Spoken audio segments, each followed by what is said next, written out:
Well, Weber State, they literally developed my skills where I was able to help save her life, so.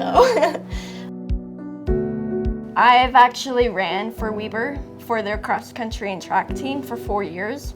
I had a little bit more difficult time breathing compared to my teammates, and that's kind of what got me into respiratory therapy.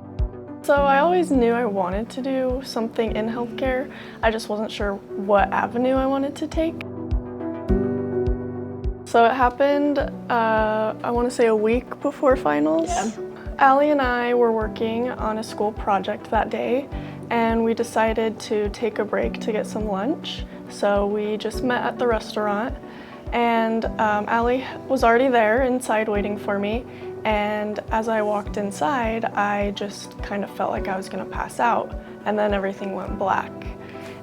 The next thing I remember is waking up to bright lights all around me. My chest hurt really bad and it was hard to breathe.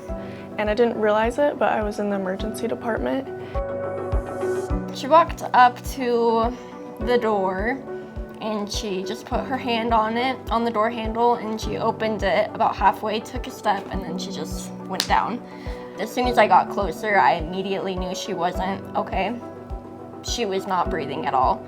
And that's when a little bit of my training kind of played a role. Another person that was there started doing CPR. My gut just told me that I just needed to give feedback, and so that's what I did. And then we eventually switched places, and then that's when I began doing CPR until first responders arrived. They got her pulse back and they rushed her to the hospital. I couldn't talk since I had the breathing tube, so I was writing on a piece of paper, and one of the first things I wrote down was, "Allie okay?" ?